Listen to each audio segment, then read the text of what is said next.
వేదికను అలంకరించిన పెద్దలు, సభా అధ్యక్షులు, సమాచార హక్కు వ్యవస్థాపక అధ్యక్షులైనటువంటి వన్నూరప్ప గారికి, అదేవిధంగా వేదిక మీద ఉన్నటువంటి పెద్దలందరికీ, అలాగే ఈ 9వ జిల్లా మహాసభలకు విచ్చేసినటువంటి సామాజిక కార్యకర్తలు, అలాగే పౌర హక్కు సంఘాల సంబంధించిన సభ్యులు, సామాజిక కార్యకర్తలందరికీ కూడా పేరు పేరున ధన్యవాదాలు తెలియజేస్తూ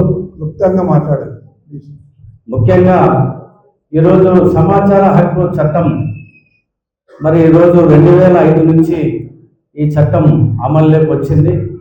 అప్పటి నుంచి ఇప్పటిదాకా సమాచార హక్కు చట్టం తీరు తెన్నుల గురించి అనేక విషయాలు కూడా మన వన్నూరప్ప సారు సభాముఖంగా తెలియజేయడం జరిగింది. అదేవిధంగా మానవ హక్కుల వేదిక సంబంధించినటువంటి రాష్ట్ర నాయకులు, ప్రముఖ అడ్వకేటు అబ్దుల్ రసూల్ గారు కూడా ఈ దేశంలో సమాచార హక్కు చట్టం గురించి ఎన్ని దరఖాస్తులు పెన్ను ఉన్నాయి, రాష్ట్ర హైకోర్టులో కావచ్చు, సుప్రీంకోర్టులో కావచ్చు, అనేక కేసులు అప్పీల్లో దశలోనే ఉన్నాయి అనేటువంటి విషయాలు కూడా చెప్పడం జరిగింది. ప్రధానంగా సమాచార హక్కు చట్టం సంబంధించి ఈ కాంపిటేటివ్ అథారిటీ ఉన్నటువంటి జిల్లా కలెక్టర్ గారు, సంబంధించినటువంటి అధికారులు కూడా పట్టినట్లుగా వ్యవహరిస్తూ ఉన్నారు. ఇది పార్లమెంటరీ ప్రజాస్వామ్య వ్యవస్థలో అత్యంత కీలకమైనటువంటి వజ్రాయుధము, ప్రజా ఆయుధము అని చెప్పచ్చు. దీనికి సంబంధించి అధికారులు ఎందుకు నిర్లక్ష్యంగా వ్యవహరిస్తూ ఉన్నారు, ఈ చట్టం అంటే వాళ్ళకి సంబంధం లేదా అనేటువంటిది మనం తెలుసుకోవాల్సినటువంటి అవసరం ఉంది. అయితే వన్నూరప్ప సారు భారతదేశంలో అత్యంతమైనటువంటి కీలకమైనటువంటి 3 అంశాలు అని చెప్పేసి పలు సందర్భాల్లో సమావేశాల్లో కూడా సార్ చెప్తుంటారు.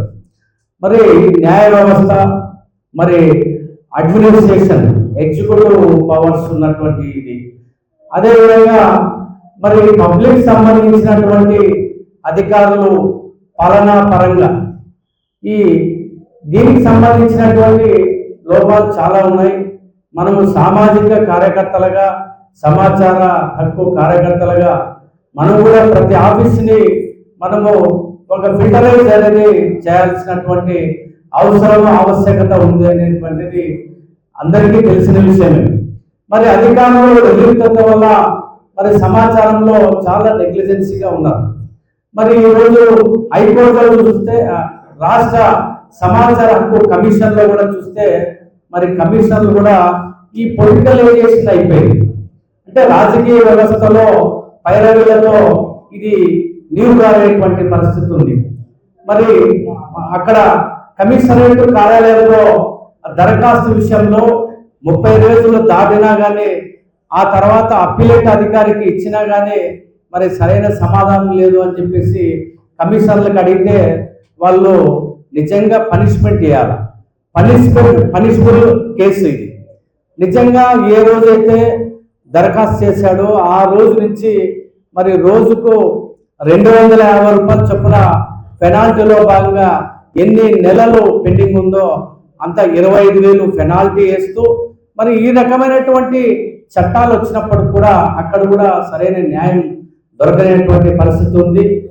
సభ ద్వారా రాష్ట్ర ప్రభుత్వానికి, కేంద్ర ప్రభుత్వానికి దీనికి సంబంధించినటువంటి కమిషన్, ఒక జ్యుడిషియల్ పవర్ ఉన్నటువంటి కమిషన్లు కూడా ఒక తీర్మానం రూపంలో గవర్నర్కి, రాష్ట్రపతికి ఈ యొక్క ఒక మెమొరాండం ద్వారా దీనికి ఒకటి పంపించేటువంటి పద్ధతుల్లో అధికారుల పైన వాళ్ళ డిపార్ట్మెంటల్ చర్యల కింద వాళ్ళ ఇంక్రిమెంట్లో, వాళ్ళ సర్వీసుల్లో కూడా వాళ్ళకి సంబంధించినటువంటి ఒక చట్టాన్ని దీనికి ఒక అప్లికేబుల్ అయ్యేటట్లు ఒక ఆర్డర్స్ని ఇచ్చేయాలని చెప్పేసి ఈ మహాసభ ద్వారా తెలియజేస్తూ నాకు ఇచ్చినటువంటి అవకాశానికి సమయభావం వలన కొద్దిగా చెప్పలేకపోయాను. తర్వాత అధ్యక్షుల వారికి ప్రత్యేక ధన్యవాదాలు తెలియజేస్తూ నాకు ఇచ్చిన అవకాశానికి మరొక ధన్యవాదాలు తెలియజేస్తూ సెలవు తీసుకుంటున్నాను.